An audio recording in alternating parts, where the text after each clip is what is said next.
This is Newswatch 12 at 11. This is a live view from Mount Ashland right now. Look at all that snow. It's definitely been an active couple days of winter weather here in our region. Thank you for joining us tonight for Newswatch 12 at 11. I'm Samantha Cadera. Let's get a look at our forecast for the next few days to see if our parts of the region will continue to see the snow.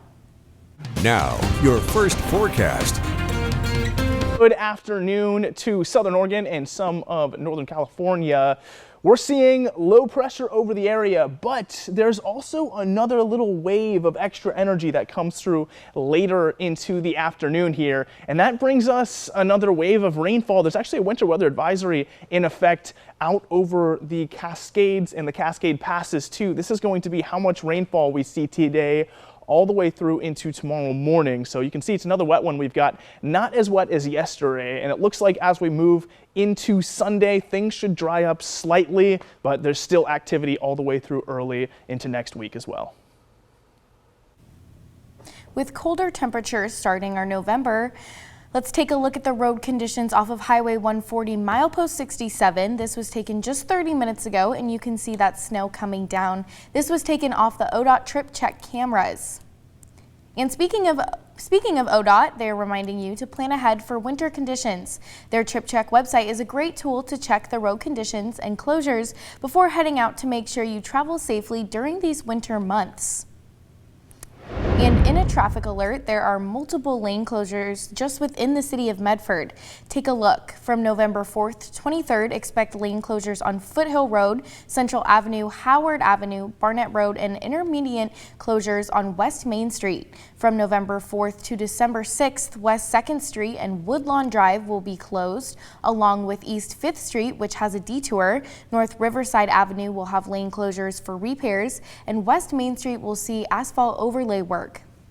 And finally, from November 2nd to 11th, sidewalks will be closed on Jackson Street and State Street. Please watch for signage and use alternative routes. For safety, work hours are generally from 8 a.m. to 5 p.m.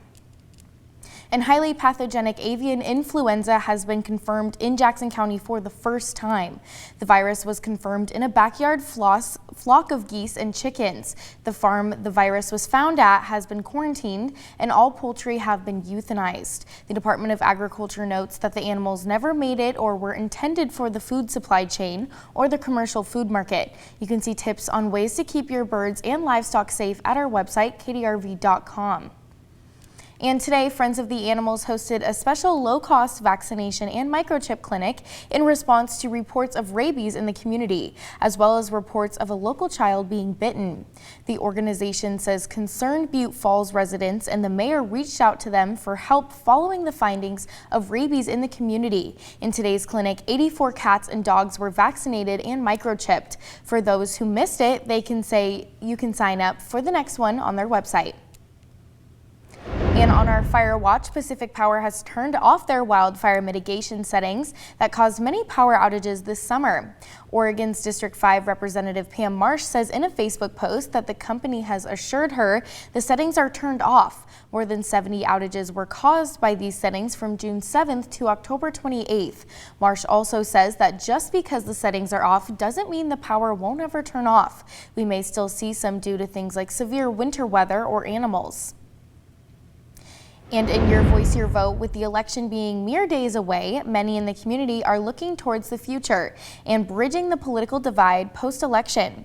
One of those organizations is the Braver Angels of Southern Oregon. They're hosting a post-election nonpartisan conversation this next Saturday, the 9th, from 1 to 2 p.m. The event will be at the Washington Federal Bank Conference Room in Ashland. Rogue Valley residents of all political views are invited to participate. And if you can't make that event, another event will take place in Ashland on the 12th. Building Post-Election Common Ground is an event focused on building a common ground of knowledge and understanding, not necessarily agreement post-election. The event will be Tuesday, November 12th from 6:30 to 8 p.m. at the Oregon Shakespeare Festival Carpenter Hall. The Oregon Office of Emergency Management is reminding people of the resources available for addressing hate speech and bias crimes during election periods, as well as voter intimidation. They mentioned the importance of understanding a hate crime being motivated by a person's bias against another's protected class. This can be discriminatory graffiti, destruction, or theft of symbols such as pride flags, and threats involving slurs or assault based on identity. That first number on your screen is where you can report a hate crime, and for those who believe they're facing voter intimidation, there is a voter protecting hotline you can contact managed by the Oregon Department of Justice. That second number on your screen, as well as starting in 971.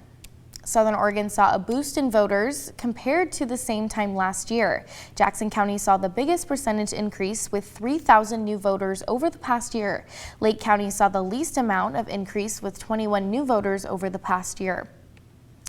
And you can head to kdrv.com to find all of the information you need to know about the upcoming election and the races in your country. We have in-depth looks into both Oregon's statewide measures and California's statewide propositions. You can also find a list of races for each county in our region.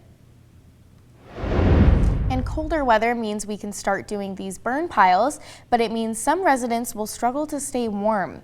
Grants Pass firefighters are launching their Operation Warm fundraiser this Wednesday. Here's some pictures from last year's Operation Warm. Join them at Weekend Beer Company in Grants Pass, and they're raising money for kids' coats to be given out in the community. And the Southern Oregon Humane Society is celebrating Veterans Day this year with reduced price cat and dog adoptions. Next weekend from the 9th to the 11th, we'll see adoption fees from the decade prior, with fees being the price they were in 2014. Reduced adoption fees for the event will include initial vaccines, parasite preventatives, and microchip and spay-neuter surgery. Hours for viewing and meeting the animals are from noon to 5 p.m.